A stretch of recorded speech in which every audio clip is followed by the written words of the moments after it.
Is everyone calmed down over this whole Roe v. Wade being overturned? No? Well, here goes nothing. What everyone chooses to ignore or just plain forgets, abortion is an issue that's divided down political lines, not gender lines. Second, if you're still somehow mad that Roe v. Wade was overturned, just know that we're becoming more like the brown and black countries, so maybe chill it with the racism, okay? But for the reason I'm making this video, I hate tweets like this. But since she asked so nicely, here are some laws that only affect men in this country. Female circumcision is illegal in this country, while male circumcision is not only legal, it's normalized. 7 in 10 men have been circumcised. I'm sure women will have a million reasons as to why these are different, but no one cut part of your vagina off at birth, now did they? Quick side note, when a pair of twins were being circumcised back in the 70s, one of them had his entire penis burned off. Yeah, that can happen. Dr. John Money, psychologist specializing in sex changes, convinced the parents to raise the dickless boy as a girl, and then let Dr. Money document everything. Spoiler alert,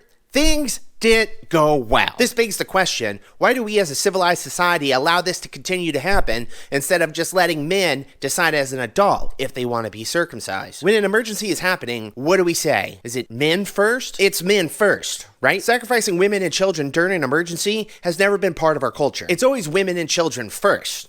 Us men have to die so you can live. After all, it's happy wife, happy life. Ladies and gentlemen, we've always put women first. Since you brought up sacrificing, 0 women have been sacrificed for the freedoms of this country. That's not gonna go well. Since you brought up sacrificing, 0 women have been forced to sacrifice their lives for this country. Our government has forced tens of millions of men to fight on your behalf. 1,354,664 of those men died. Do you understand that? Over 1 million men have died at war for this country, while 0 women have been forced into that fate. For women, war has always been a choice. When I turned 18, I was legally required to sign up for the draft, or the government would not let me vote. When women turn 18, they aren't required to do anything in exchange for their constitutional right to vote. Does no one remember this? When 1,354,664 women have died from back alley abortions, then and only then may women speak up. Until then, please keep your legs closed and your mouth shut. This is what oppression actually looks like, ladies. This is men telling women what they can do with their bodies. Y'all ever gonna march for their freedom? Do their lives not matter? These women would give